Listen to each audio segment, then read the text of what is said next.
This is Josh Wood's Genesis Podcast. My hope is that this will help you connect in new ways with the God of the Bible as it helps me study, process, and think out loud. Thanks so much for listening. Let's go.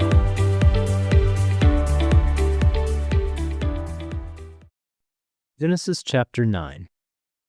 The Bible is just weird sometimes. Here you have the ending of one of the most powerful stories ever told, probably one of the most widely known stories in history. Everyone exits the ark. God gives some instructions and makes a covenant with them. What happens next? How does the Bible follow this epic tale? What does Noah do with his newfound freedom and vision? He plants a vineyard and gets sloppy, naked, drunk. And this is the only story of post-flood Noah the Bible leaves us with. A short story about one of his kids seemingly laughing at his drunken nudity, trying to talk his brothers into joining him in the mockery. In case you thought humanity being a train wreck was sort of a modern thing, the biblical worldview is that we all came from a long line of depravity. Anyhow, stories like this are actually one of the reasons I believe the Bible to be true, because if you were trying to invent a fable or epic tale, you wouldn't throw weird stories like this into the middle of it.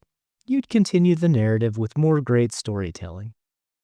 The story does beg the question, how in the world did this story make the cut to be included in the Bible? I mean, I do see the irony in Genesis 3 of Adam eating the forbidden fruit of a tree and realizing he's naked, and then Noah, sort of like a second Adam, drinking the non-forbidden fruit of the vine and not realizing he's naked.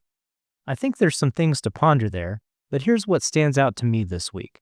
And I feel it's sort of a cautionary tale for our modern era. The story gives a pretty good picture of the problem with Canaan throughout history. It's a story of knee-jerk mockery. It's a story of trying to gather the masses to attack, belittle, and demean God's people, both when they make mistakes and when they don't. It's a story of trying to shame people. I think many Christians have felt the shame of Noah. We do something stupid only to have said act of stupidity highlighted by our enemies. Or worse, our friends. We're shamed behind our backs. We're shamed on social media. We're shamed in the form of gossipy prayer requests. It's a frustrating place to be, drunk and naked, metaphorically speaking. Hopefully. Here's the lesson I feel like I needed to learn from this story. It's quite easy for me as a Christian to assume the posture of Ham, to try to use people's bad decisions to heap public disgrace upon them. Social media algorithms even reward that behavior. I think this story serves as a warning for that type of thing, though. We're to be people who clothe with humility, 1 Peter chapter 5, verse 5, comfort and grace, rather than expose with mockery and disgrace. If social media is a barometer, I would say that we really aren't all that great at that, especially in the comments section of political posts. Speaking of trying to be people who clothe ourselves and others in comfort and grace rather than mockery and disgrace, I'll leave you with a few reminders, a few verses where the Bible talks about what things we are to be clothed in. Proverbs 31:25. She is clothed with strength and dignity. She can laugh at the days to come. Galatians 3:27. For all you who were baptized into Christ have clothed yourselves with Christ. Ephesians 6:11.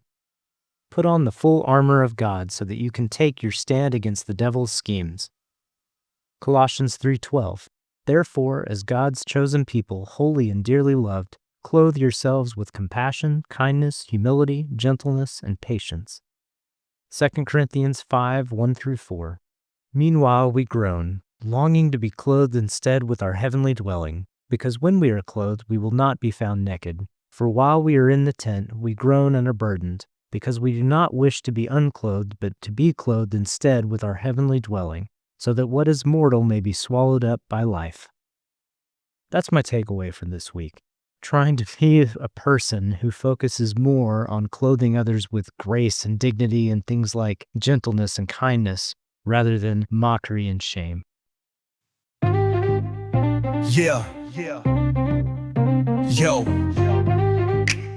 Yo.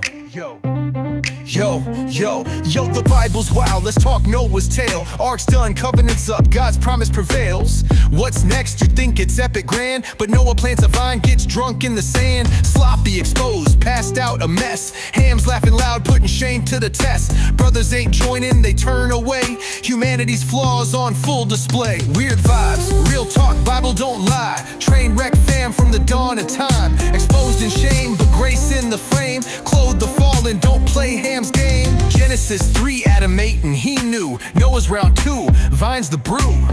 Canaan's curse, a mocking spree. Shaming God's people, history's key. Christians stumble, we feel that sting. Gossip, slander, the hate they bring. But I'm learning, yo, don't be that dude. Ham's vibes a trap, switch the attitude. Weird vibes, real talk, Bible don't lie. Train wreck fam from the dawn of time. Exposed in shame, but grace in the frame. Clothe the fallen, don't play Ham's game. Social media's a beast, rewards the cruel. But scripture says, yo, humility rules. Proverbs 31, strength in class. Galatians 3, Christ's love that lasts. Ephesians 6, armor up tight. Colossians 3, kindness ignite. 2 Corinthians, dreams of a heavenly fit. Clothed with grace, not shame, that's it. Noah's fall's a warning, clear. Lift folks up, spread the love, build that atmosphere.